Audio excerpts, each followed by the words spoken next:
So, kung interesado kayo mga kabukas o mag-invest, ito. Siya na mismo yung ano. Discuss natin yung price. Discuss mo na. Sige, yan. Oh.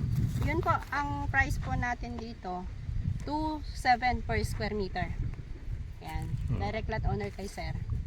Oo. Para Tapos yung title naman, at yung paano CGT po, malinis po ba?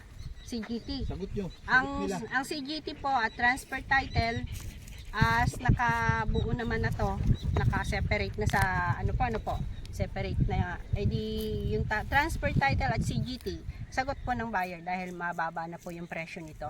At nakita nyo naman yung presyohan natin dito sa binenta natin sa Abante. Meron difference price. Hindi iba-iba po kasi yun naman ay iba rin yung kanilang gagawin doon. Iba rin naman ito. Yan. Yan. Tapos, ilang years yung 3 term? years to pay po ang ating 3 years to pay. Ating terms. And then yung down. Ang down payment natin 40,000 pa rin. Down payment natin.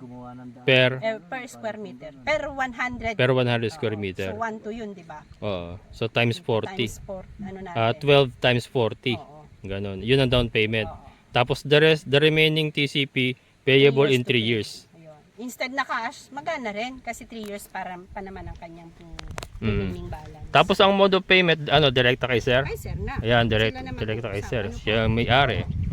Kasi ang kontrata niya sa akin. Ayan. So, Kayo na po mag-uusap ni seller about sa contract po. ayan. So ito mga kabukas, wala tayong kausap na iba. Si kuya mismo ang may-ari. Siya po ang kausap nyo, sa kanya kayo magbabayad. So yun, rekta po. Ayan mga kabukas, ang ganda ng latag ng lupa. 1,200 square meter. Napapaligiran kayo ng mga tourist destination. Malangaan. Yan, Malangaan Cave, Malangaan River.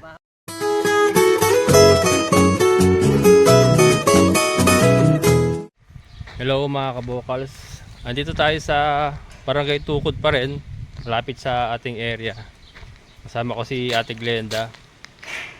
Ayan, si Kuya Arthur. Kung may titignan tayo, gano'ng kalaki yan? Ano natin sa may-ari. Ito mo yung may-ari ano muna natin. Sige. Ayan, mga kabukals, may titignan tayong binibentang lote dito sa Barangay Tukod, San Rafael, Bulacan. Ganda oh. Ganda mga kabukals oh.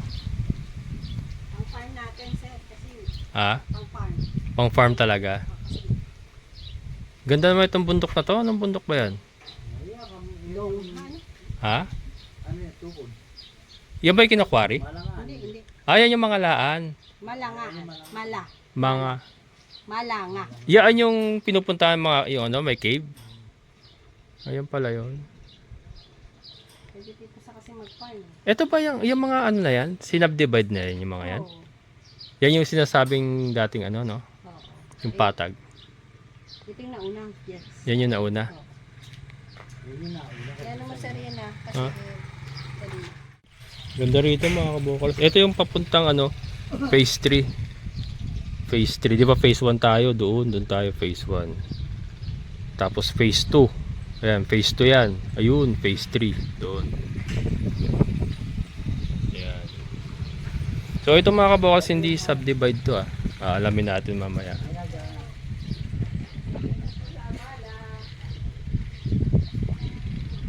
Access road talaga niya. Ito na access road niya. Road niya to. Yan ang road talaga niya. Ganda niya. Ano Ngayon, na, nasa clear na. divide na yung mga katabi. Ano na, may tambak na pala marmol. Tinambakan marmol yan. Patatambakan din yan para makapasok talaga niya. Access road na siya. Ito na po yung Ito- papunta mismo sa property. Ito na ang pinaka right of way niya. Ito na right of way niya talaga yan. Okay. Paano na dati? Ito lang wala pang tambak pagkano. Patambakan natin yan. Oo. Doon kaya na yun. Ayan. Gagawin na yun.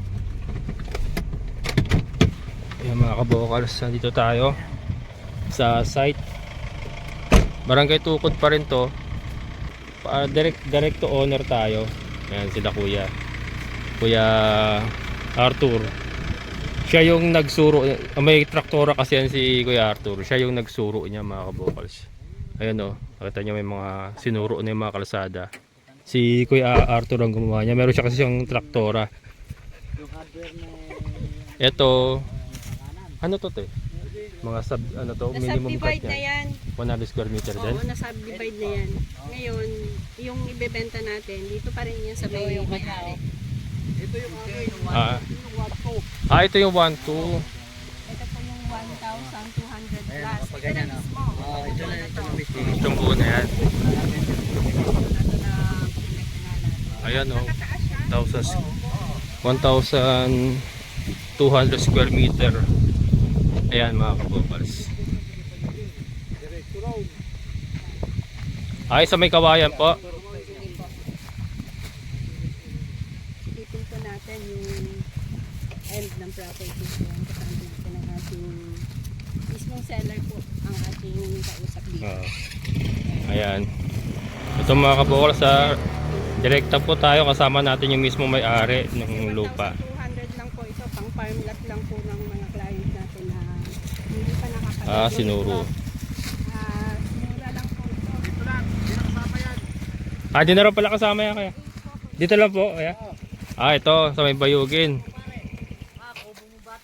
Alin? Natayo ba ko bore? Oo. At talaga gusto mo meron ka pang kasino dito. Ayan, mula dito.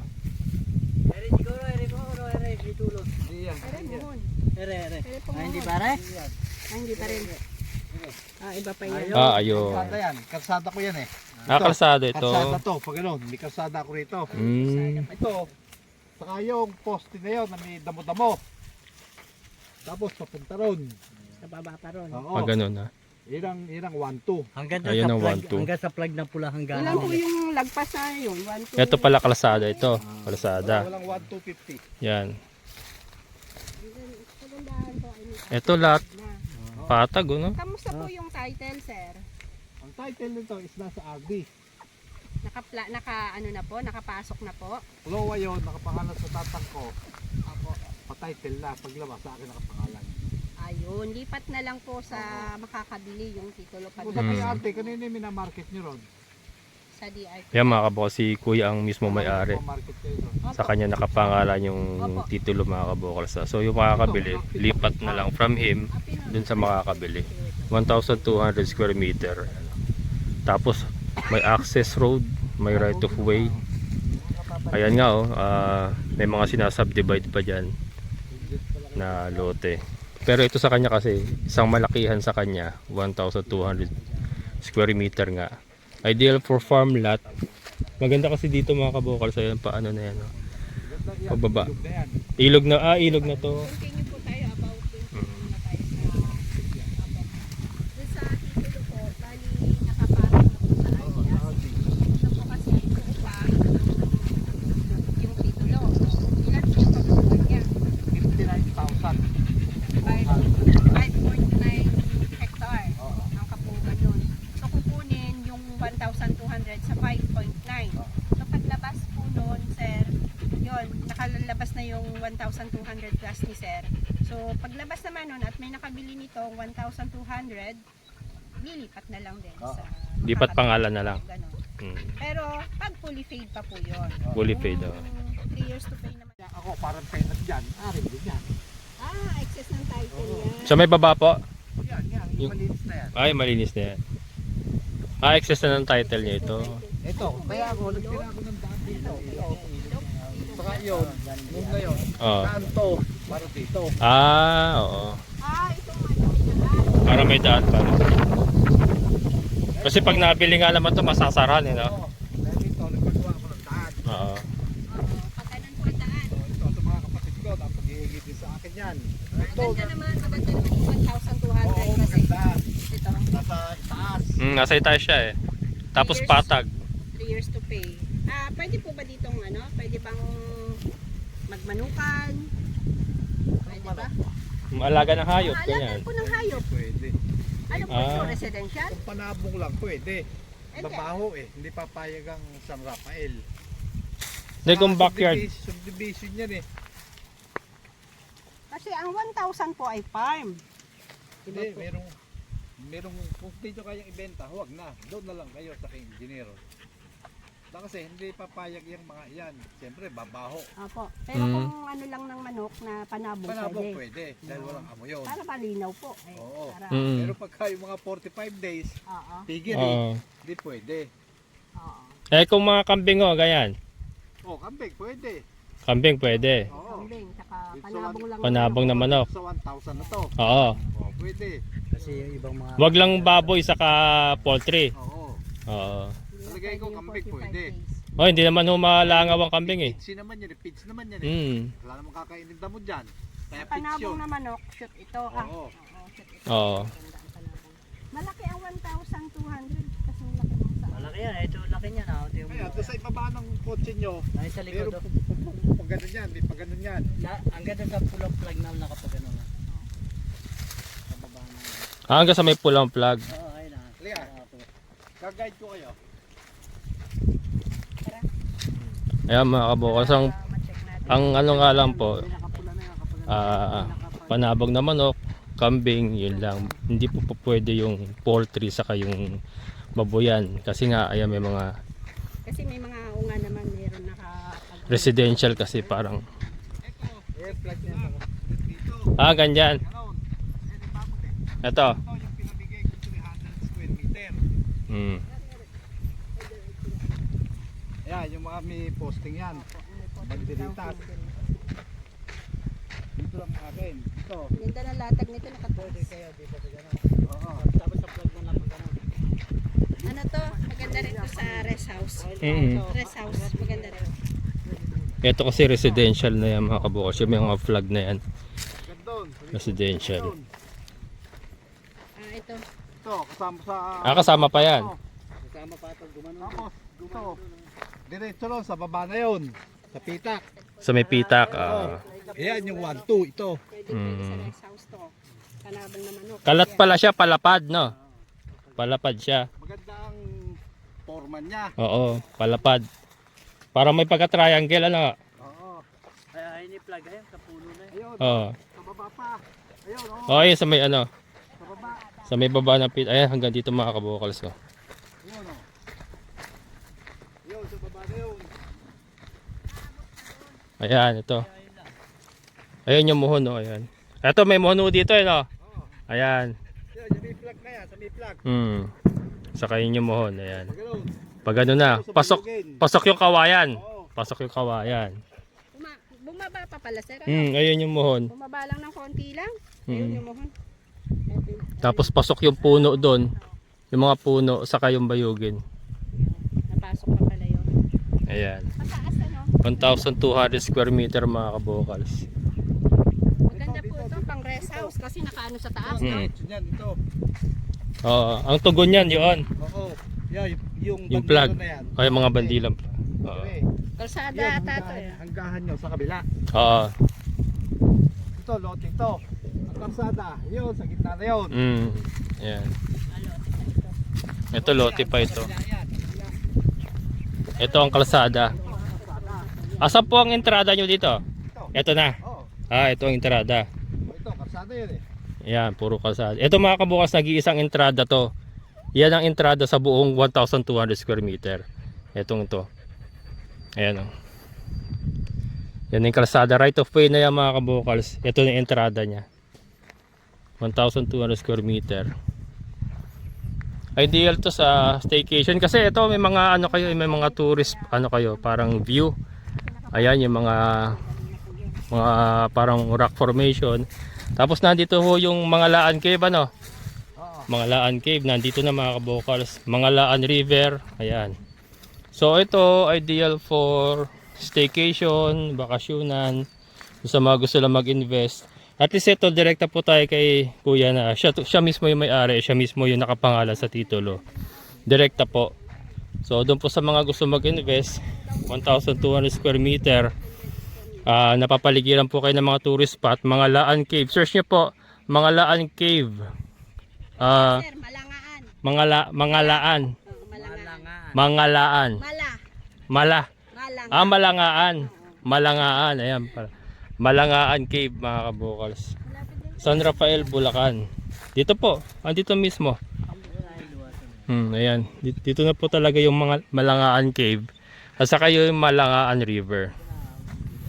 So, yun nga lang, bawal po nga yung piggery, bawal yung poultry.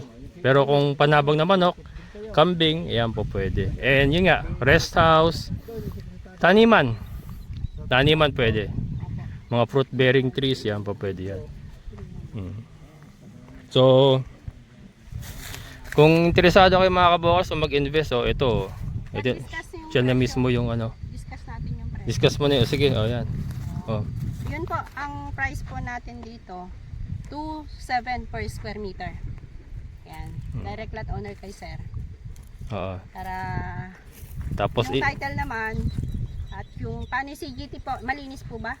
CGT. Sagot nyo. Ang CGT po at transfer title, as nakabuo naman na to, naka-separate na sa ano po, separate na yung transfer title at CGT, sagot po ng buyer dahil mababa na po yung presyo nito. At nakita nyo naman yung presyohan natin dito sa binenta natin sa Abante. Hindi pa develop. Meron difference price. Hindi pa Iba-iba develop. po kasi yun naman ay iba rin yung kanilang gagawin doon. Iba rin naman ito. Yan. yan. Tapos, ilang years yung 3 term? years to pay po ang ating 3 years to pay. ating terms. And then yung down. Ang down payment natin 40,000 pa rin. Down payment Doon pala natin. gumawa ng daan. Per square meter. Per 100. Per 100 square meter. So 1 to yun, di ba? Oo. So, times 40. Times 4. Ano natin? 12 times 40. Oo. Ganon. Yun ang down payment. Oo. Tapos, the remaining TCP, payable in 3 years. Ayun. Instead na cash, magana rin kasi 3 years pa naman ang kanyang remaining balance. Tapos, ang mode of payment, direkta kay sir? Ay, sir na. Ayan, Sila naman direkta kay mag-uusap. sir. Ano po? Siya ang may-ari. Kasi ang kontrata niya sa akin. Ayan. So, Kayo na po mag-uusap ni seller oo. about sa contract po. Ayan. So, ito mga kabukas, wala tayong kausap na iba. Si kuya mismo ang may-ari. Siya po ang kausap nyo, sa kanya kayo magbabayad. So, yun, rekta po. Ayan mga kabukas, ang ganda ng latag ng lupa. 1,200 square meter. Napapaligiran kayo ng mga tourist destination. Malangaan.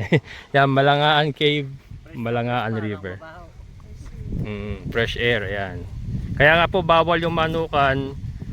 Poultry, bawal po. Baboyan, bawal. Kasi nga, mini-maintain. Kasi katabi tayo ng ng tourist destination tourist spot kaya bawal po yung mga Pero ganun. much better po kung cash basis tayo, mas maganda kung cash basis. Kung cash basis naman po, baka mabawasan pa natin yun. Kung cash. Depende sa pag-uusap na lang, Kung cash basis po yun. ayan. 2.7 lang po sa installment. Sa installment sa 3 years. Pero kung cash, Pwede pa pwede pa pag-usapan. natin pag-usapan yun. Ayan. Ayan mga kabokals PM lang po. Kasi advantage Sa mga interesado, yun, sa mga gusto mag-invest, maganda pong investment to. Ito, wala po kayong syempre bago kayo makipag-transact kay kuya, i-check nyo muna lahat. Pero ito, kausap na po natin mismo yung may-ari. Sa kanya po nakapangalan yung titulo. Transfer of title na lang po pag kayo po yung nagkasundo. Yan, PM lang po mga kabokals. Kabokals Farmer Facebook page kung kayo po interesado mag-invest dito sa Barangay Tukol, San Rafael, Bulacan. Tabing-tabi lang po ng Malangaan Cave. Search nyo po, Google nyo po, lalabas po yan. Malangaan Cave.